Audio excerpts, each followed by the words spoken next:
Here at Native Music Enthusiasts, we love the Native American wood flute, and we love creating compositions that 1. Help you build skills, 2. Increase your musical toolkit, and 3. Help you improve as a player. If you're interested in learning new techniques and new tricks that perform better, as well as seeing new compositions, make sure you hit that subscribe button so you get all of our videos in your home feed as soon as possible. Thanks for checking us out.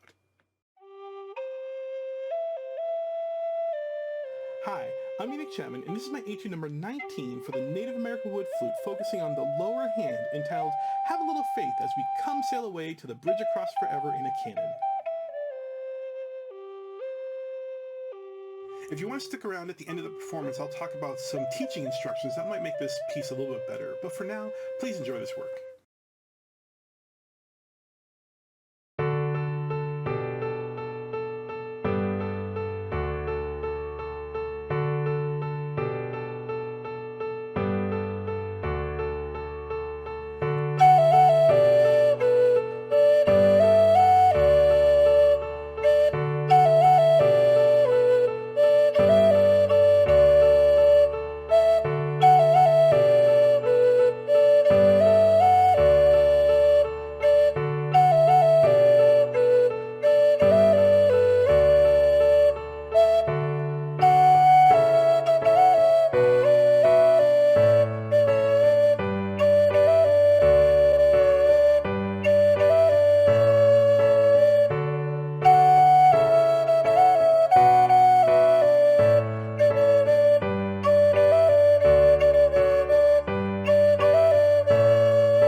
Thanks for watching our performance preview. If you liked it, hit that thumbs up to show us your support. Plus, subscribe to our channel and that will get our videos into your home feed as soon as they come online. Now, on to the performance notes.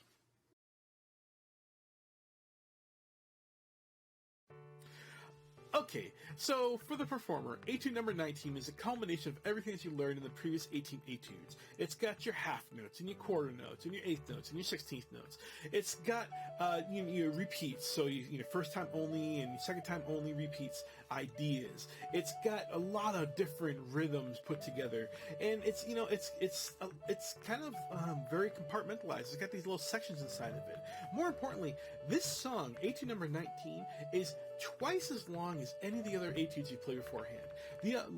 Most of the other etudes is maybe like 3.5 minutes. This song comes in around 7.5 minutes. When you're playing a long piece like that, you really have to concentrate. And so this song is about concentration more so than anything else. You've learned all these other things. You're familiar with all these other things. You're familiar with the chromatic tones. You're familiar with the partial cover tones. You're familiar with all the other ideas that we've been creating. But trying to put it together into an idea of a long form means that you now have to really work on your concentration, unless you understand the pattern of the piece. And the piece is broken up into a couple different sections. Now, this song, Etude number 19, is a smash-up. It's kind of it's a mashup of 4 different songs. The first being "Have a Little Faith in Me" by John Hyatt. The second being "Pockbell's Canon in D." The third being "Come Sail Away" by Styx, and the fourth being "The Bridge Across Forever" by a band called Transatlantic. Now, these 4 songs, I took their chord progressions and put them together into this one long song. So you can hear how the sections work. The first section you hear is the "Have a Little Faith in Me" section. Then it goes into the Pockbell Canons in D section. And then it kind of plays around with that, back to "Have a Little Faith," Pockbell's Canon, "Have a Little Faith," Pockbell's Canon. And then it goes into the "Come Sail Away" section. And there's really only one section that's "Come Sail Away," because after that's done, it goes right back to the "Have a Little Faith," and then it goes back to Pockbell's Canon and plays around with that. And then it goes into the "Bridge Across Forever" section. And then it repeats back to "Have a Little Faith," Pockbell's Canon in D, and then ends with the "Have a Little Faith" section. The idea here is that these chord progressions, that's all I used out of the songs, is just the chord progressions. When these chord progressions hit, you can tell which section you're in because you can hear the sounds. The idea of, oh, well, this melody belongs to this section, or this concept, this rhythm belongs to this section. And that's what I really want you to kind of take away from this, is you've learned all the stuff already from Etudes 1 through 18.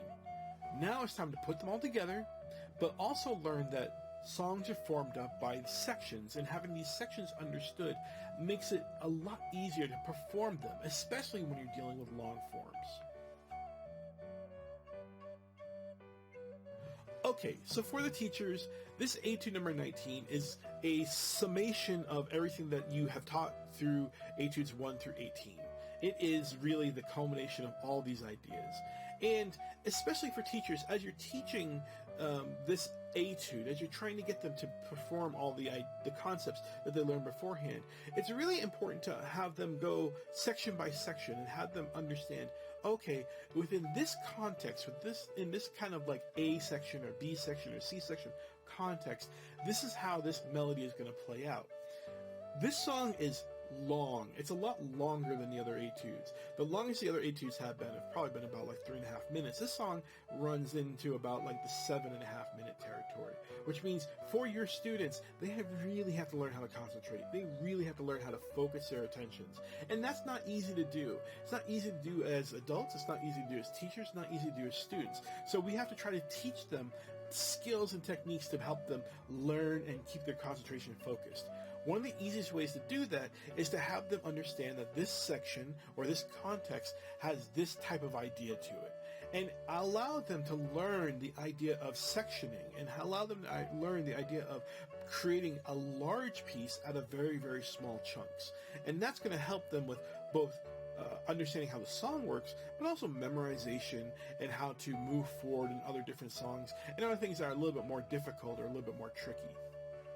So as a teacher, it's really important to take your students on this journey of, well, let's make it into bite-sized chunks is more manageable, and learn the bite-sized chunks, and then put those chunks together to create the fullness of whatever this piece is going to be. Because that type of skill is going to help out not only within music, but it's going to help out within, you know, life in general as they move forward with work, schoolwork, homework, all the other stuff that happens, is if we learn how to manage these smaller chunks to make them into something larger. Thanks for watching our video. We hope you enjoyed it. And if you did enjoy it, make sure you hit that thumbs up, because that's going to tell us what type of content that you really like. Also, if you want to see tips and tricks about how to play the Native American wood flute better, or watch more videos about new compositions that will help you increase your musical toolkit and help you improve as a performer, then subscribe to our channel, because that's going to get our videos into your home feed as soon as we release them. Finally, we couldn't do this without our Patreon community. It's with the support of our patrons that we're able to compose new works and create new content like this that gets out to people who are interested in learning about how to better play the Native American wood flute.